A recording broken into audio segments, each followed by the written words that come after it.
मजदूर यूनियन हमारी मांगे पूरी करो, हमारी मांगे पूरी करो, हमारी मांगे पूरी करो। आज 8 दिन से लगातार हम यहाँ फाका कशी में मुब्तला है। एक मजदूर के पास 2 या 2.5 हजार उधार करके आता है, वो लेह लद्दाख मजदूरी करने के लिए। आज 6-7 दिन से यहाँ लगातार हम यहाँ फंसे हुए हैं।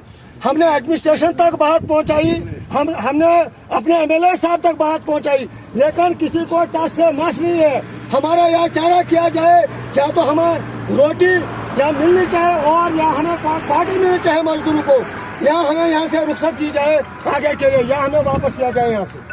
हम मोतबारा गुजारिश करते हैं एडमिनिस्ट्रेशन से, क्योंकि यहाँ तमाम परेशान हाल है। फाका कशी में कुछ मजदूर मुब्तला है।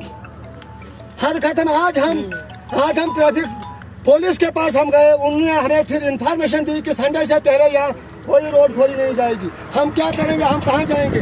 हम गवाह लगा कर बैठे हैं यहाँ पर कि हमारा कुछ न कुछ चारा किया जाए। मजदूर इनकलाब जिंदाबाद, मजदूर यूनियन जिंदाबाद, मजदूर यूनियन